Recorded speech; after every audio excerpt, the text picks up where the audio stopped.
हमारे भोजन में सब्जी में हल्दी डालने की परंपरा वह भारतीय परंपरा से जुड़े हुए लोगों में ही प्रचलित है।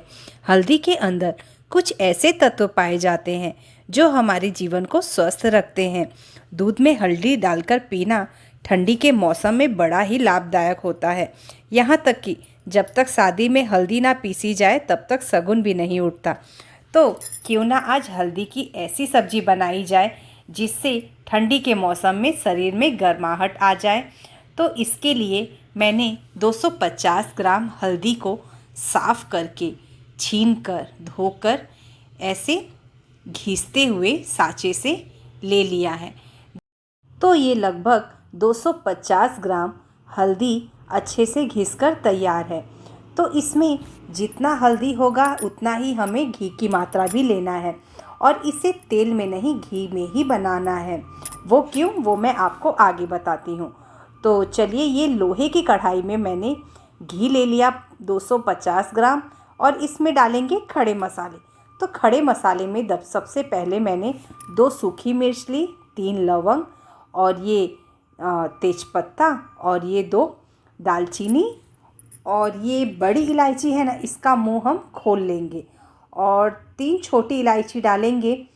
इलायची डालते समय हमें ध्यान रखना है कि ये इसका मुंह थोड़ा खुला हो, नहीं तो ये घी में से चटक सकता है और खोलने से क्या होता है, इसका स्वाद भी अच्छी तरह सब्जी में मिक्स हो जाता है। तो जब ये सब मसाले खड़े पड़ ही गए हैं, ये रहा लगभग 10 मरीच। तो अब जब इसका थोड़ा सुगंध उभर कर आए ना, तो अब इसमें हमें डालना है हींग। तो हींग मैंने चुटकी भर लिया है। तो इस हींग को डालते ही हमें इसमें धीरे धीरे मिक्स करना है हल्दी, जो हमने पहले से घिस कर लिया है। तो चलिए, इस हल्दी को हम इसमें मिक्स करते जाएंगे। हल्दी की तासीर गर्म होती है, इसकी वजह से हमें इसे तेल में नहीं घी में ही बनाना होता है। तो चलिए, इसे धीमी धीमी आंच पर, बिल्कुल धीमी आंच पर भूनते रहेंगे। 250 ग्राम हल्दी में मैंने डाला है 100 ग्राम अदरक। इसे भी जैसे मैंने हल्दी को साफ़ करके लिया छीन के, वैसे ही लेना है। जब हल्दी की सब्ज़ी बन रही है ना, तो वैसे ही जितना हल्दी हमें फ़ायदा देगा उतना ही हमें अदरक भी फ़ायदा देगा।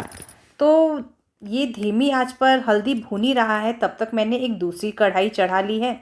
इसमें भी मैंने 2 चम्मच घी डाला, उसमें डाला 1 चम्मच शाही जीरा और ये लगभग 100 ग्राम से 150 ग्राम तक मैंने लहसुन को बारीक काट के लिया है।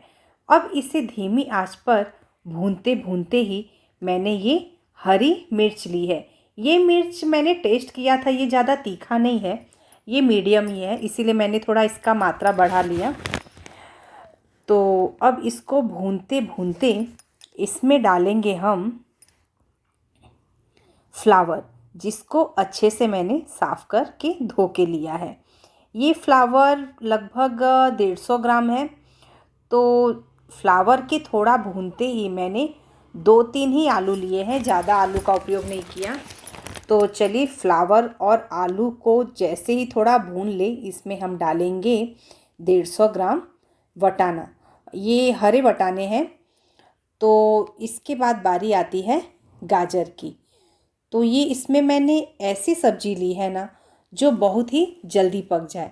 तो इसमें ना, जब आप ये भूनेंगे ना, तो इसमें थोड़ा ये जो सब्जियां हैं ना, उसके हिसाब से थोड़ा नमक डाल दीजिएगा, जिससे यह थोड़ा गल जाए। तो इसको हमें थोड़ा भूनते रहना है, कभी तेज़ आंच पर तो कभी धीमी आंच पर। दूसरी तरफ देख लेते हैं। देखिए, ये हल्दी का रंग थोड़ा थोड़ा बदल गया है। तो ये हल्दी का रंग भी थोड़ा बदल ही गया है और दूसरी तरफ हमारी सब्ज़ी पक ही रही है। तो चलिए, जब ये हल्दी का रंग बदल चुका है, तो इसमें थोड़ा ना हमें कढ़ाई में घी को दबाते दबाते निकाल लेना है, जिससे घी थोड़ा हल्दी को दबाते दबाते घी में से निकाल लेना है, जिससे थोड़ा घी अलग हो जाए हल्दी से। और ये सारी हल्दी मैंने डाल दी सब्जी में।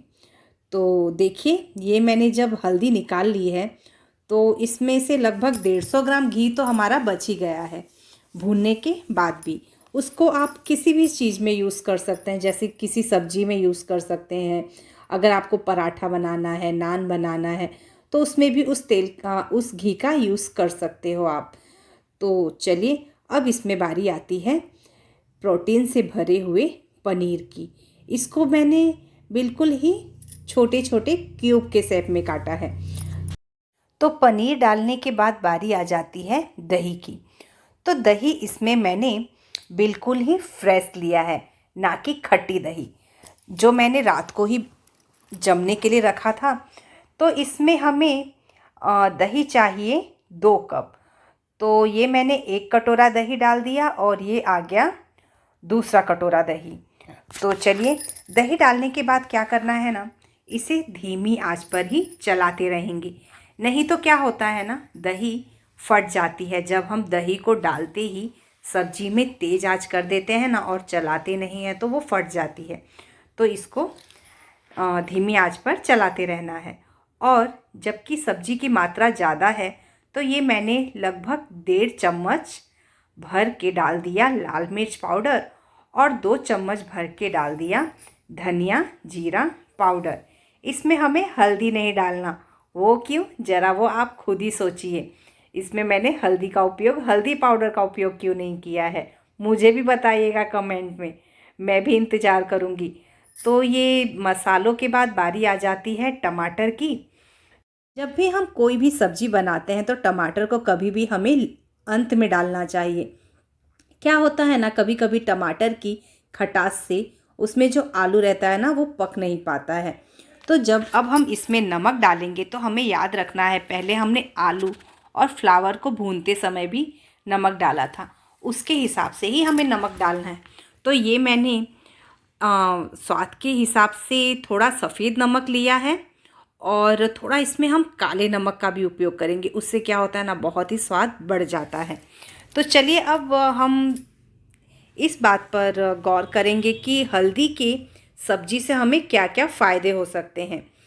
आपने दूध में तो काफ़ी बार हल्दी डालकर पी होगी, लेकिन कभी कच्चे हल्दी की सब्ज़ी आपने खाई है कि नहीं, मुझे कमेंट में ज़रूर बताइएगा। और हाँ, अगर आपको मेरी ये रेसिपी पसंद आई तो लाइक और सब्सक्राइब तो ज़रूर ही करिएगा। और कमेंट से मुझे ये तो पता चलेगा कि आपको मेरी सब्ज़ी कैसी लगी। तो हल्दी को इंग्लिश में आपको पता ही होगा, टर्मरिक भी कहते हैं। हल्दी में सबसे बड़ा गुण ये होता है कि वो एंटीऑक्सीडेंट होता है। हार्ट की किसी भी बीमारी में ये काफ़ी लाभदायक है। घुटनों के दर्द में भी इसका उपयोग किया जाता है। लीवर को डिटॉक्सिफाइड करता है, ब्रेन को भी हेल्दी रखता है। कैंसर से लड़ने की ताकत सबसे ज़्यादा हल्दी में ही होती है। तो चलिए, जब हमने इसे सब्जी को धीमी आंच पर रख ही दिया है तो इसको थोड़े समय के लिए हम ढककर भी रख देंगे। तो ढकने के बाद लगभग 5 मिनट बाद इसमें हम डालेंगे, खोलने के बाद ये जायफल को हमें ऐसे चाकू की सहायता से घिस लेना है, जिससे क्या होता है ना, ये बारीक सा ऐसे दानेदार निकलते हैं। तो जब इसको हम लास्ट में डालते हैं तो इसका स्वाद काफ़ी अच्छा लगता है। और इसके जायफल के डालने के बाद जब इसको हम ढक के खोलते हैं ना तो इसके सुगंध की तो मैं क्या बोलूँ। तो अब ये हमारा हल्दी का सब्जी अच्छी तरह पक गया है। तो इसे हम काजू और सग्गा कांदा, जो हरा कांदा आता है ना, उससे सजाएंगे। तो काजू डालने के बाद इसे अच्छी तरह मिक्स कर लेंगे और थोड़ा सा टेस्ट कर लेंगे कि इसमें नमक कैसा है। सच बताऊं, खेत में से 6 महीने पुराना हल्दी का गांठ मेरे पति ने 2 दिन पहले ही गार्डनिंग करते समय निकाला। और जैसे कि आप सब जानते ही हैं कि सर्दियों का मौसम आते ही हमारे गले में भी खराश हो जाती है और रात को तो मेरा नाक ही जाम हो गया था। तो इन्होंने कहा कि जब घर में ही औषधि है तो बाहर से लाने की क्या ज़रूरत है। और आज जब हम सब ने बहुत ही प्यार से हल्दी की सब्ज़ी खाई और इसका स्वाद बहुत ही लाजवाब आया, तो आप भी सर्दियों में हल्दी की सब्ज़ी ज़रूर बनाइए। एक बार एक राजस्थानी भाई ने मुझे कहा था कि यह हल्दी की सब्ज़ी हम सब सर्दियों में बनाकर ज़रूर खाते हैं। लगभग सर्दियों में 2-4 बार तो हमारा हो ही जाता है। सर्दियों का लड्डू भी हमें खाने की ज़रूरत नहीं पड़ती, क्योंकि ऐसे ही ठंड में हल्दी की सब्ज़ी खाकर ठंड से लड़ने की ताकत हमें मिल जाती है। तो बस इस सब्ज़ी में आप पहले आलू चेक कर लीजिए क्या अच्छी तरह पक गया है, और जैसे ही ये सब्ज़ी अच्छे से बन जाए इसमें हमें डालना है स्प्रिंग ऑनियन, और स्प्रिंग ऑनियन डालते ही हमें 1 मिनट में ही गैस को बंद कर देना है। फिर अच्छी तरह बारीक कटे हुए धनिए को इसमें मिक्स करना है। धनिए से भी इसका स्वाद बहुत ही बढ़ जाता है। तो चलिए आप भी बनाकर खाइए हल्दी की सब्ज़ी। मैं पक्का कहती हूँ कि हल्दी की सब्ज़ी खाकर आपके शरीर में इतनी गर्मी आ जाएगी कि आपको पंखा चालू करके सर्दियों में भी सोना पड़ेगा। तो मिलते हैं अगले वीडियो में, तब तक बाय बाय।